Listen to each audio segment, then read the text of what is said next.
그러니까 쉽게 말하면 박근혜 전 대통령 상황을 생각하면 될 것 같습니다. 네. 전원일치라는 상황이라면 주문, 그러니까 피청구인 대통령 누구누구를 뭐 파면한다 또는 뭐 청구를 기각한다 등의 이 결론은 가장 마지막에 나올 것이 이렇게 보입니다. 왜냐하면 그래야 전원일치라면 그래야 그 중간에 먼저 말하고 나면 뭐 뒤에 헌재 바깥에서 이렇게 좀 폭동 같은 상황이 일어날 수 있는 것이고 또 방청석 내부에서도 어떤 소요 사태가 있을 수 있기 때문에 전원일치라면 주문을 가장 마지막에 읽는 것이 관례다라고 보면 되겠네요. 쉽게 말하면 그냥 박근혜 전 대통령 사례를 보면 될 것 같습니다. 먼저 이제 절차적으로 그 요건을 갖췄는지를 박근혜 대통령 경우에는 먼저 설명을 하고 예. 절차적 요건을 갖추었기 때문에 각하하지 않고 실체 판단에 들어가서 박근혜 대통령이 헌법과 법률에 위반해 가지고 그 의무를 저버렸다 해서 파면 결정을 내렸고 마지막에 주문을 낭독한 바 있습니다. 네.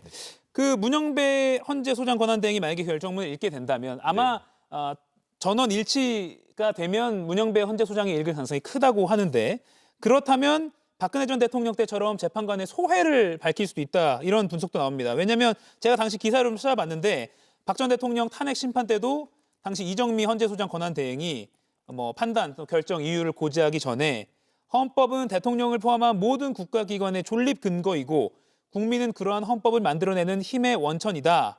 재판부는 이 점을 깊이 인식하면서 역사의 법정 앞에 서게 된 당사자의 심정으로 선고에 임하려 한다라면서 선고에 임하는 그 소회를 먼저 밝히고 그리고 본론에 들어간 사례가 있는데 아마 이번에 전원 일치의 경우라면 문형배 헌재 소장 권한대행이 읽게 될 것이고 소회를 밝힐 가능성도 예측을 해볼 수 있을 것 같습니다.